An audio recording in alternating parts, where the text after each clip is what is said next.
If you're like me, you might find that outside of rare occasions, gaming can get really fucking stale and boring. But what if I told you I found a remedy for boredom? What if I told you I found a genre that might revive your video game addiction? Outside the fact that I completely exaggerate my claims to increase my watch time, I genuinely find simulation games to be the breath of fresh air I need to keep fueling my unemployment ambitions.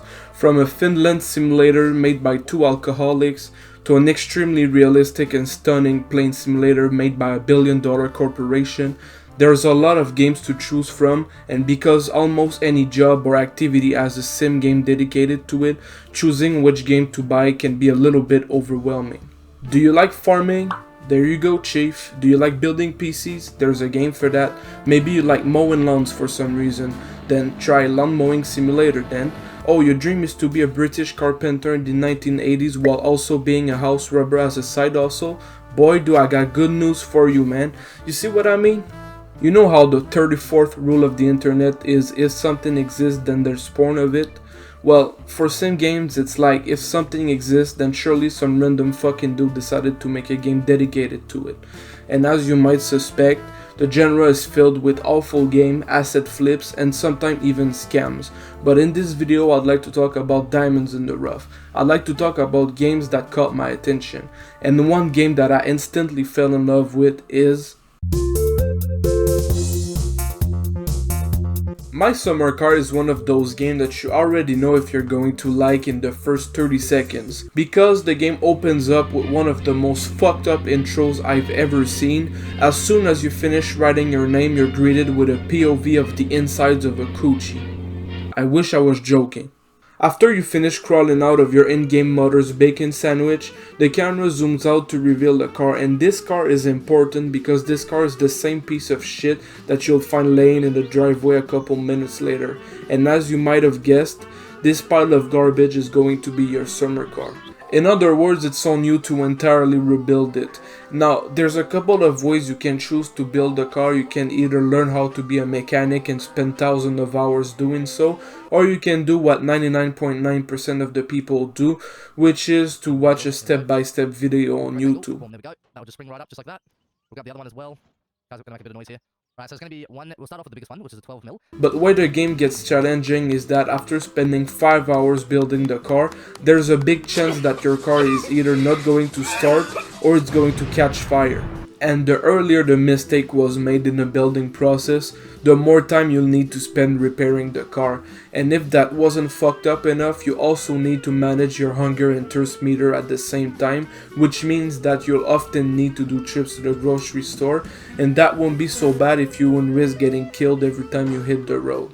And that also wouldn't be so bad if dying wasn't so like insanely punishing in this game. And that's because once you die, you'll need to walk for hours to get back to your house because you respawn at the literal opposite of the map. So you might be asking, how the fuck is this game fun if everything I talked about so far seems to be frustrating? But here's the thing, the game is not designed to be fun, and that's why it's kind of awesome. The game isn't trying to trick your dopamine receptors or whatever with quests and objectives everywhere. You're just thrown into the game with no explanation, and then it's on you to figure out what the fuck is happening. And I really love when games do that because it lets you discover the world your own way and at your own pace. And for me, this is where the game becomes fun because you only do things that you want to do, and since nothing is scripted, it's like the game challenges feel always natural. For example, I will always remember the first time I realized I had to pay the electricity bills. I went inside the house to eat something and I found out that my fridge was filled with spoiled food. I panicked and I thought the game was bugged until I tried turning the lights on and I couldn't. That's when I realized it wasn't a bug, but instead I forgot to pay the bills like a fucking idiot. These type of situation happens often and they will blow your mind every time, I promise you. You're out of radiator coolant? Just piss in the radiator. Do you want to make contraband alcohol? Just fill a bucket with water, sugar and yeast and then you can sell it for some extra income. You want to make some quick cash? Just steal a slot machine. And this attention to detail makes My Summer Car one of the most immersive games I've ever played, to be honest. And it sounds a bit crazy to say out loud, but it might be one of my favorite games of all time. And honestly, I couldn't recommend this game enough to anyone who wants to play something different than what they're used to. Do you remember back in 2014 when everybody was blowing Ubisoft because they tried to recreate the United States in The Crew? The game wasn't that good, and the sequel was even worse. But what if I told you a small studio with 50 times less employees than Ubisoft tried to do a similar thing, except they tried to recreate Europe, which is 44 countries, and they did it 2 years earlier? I'm of course talking about every unemployed man's favorite game, Euro Truck Simulator 2. Now obviously ETS ain't exactly a diamond in the rough because it's one of, if not the most popular sim game of all time, but you know, I'm still going to talk about it because fuck you, that's why. The gameplay loop ain't too difficult to understand. You drive trucks to make money and then you buy better trucks to make more money. But where the game shines is with the expansions. The OG map is fine, but once you buy or borrow the DLCs, the game becomes really fun. One mission you're driving in Spain, close to Madrid, and in the next you're in Copenhagen. Now obviously even with the DLCs the game map ain't a one-to-one representation of Europe, but it's still extremely huge and detailed for the most part. And for a stupid North American like me, it's faithful enough to trick my brain into thinking I'm actually there. So in a way, Euro Truck Simulator is the best way to visit places you've always wanted to visit without having to meet the locals or eating their traditional cuisine. And if it sounds awesome, that's because it is.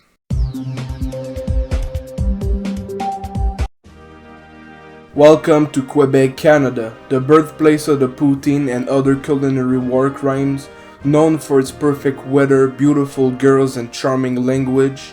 Le hamburger, moting om ni hundkalis, det mina ma hundmalda som har lagt in i.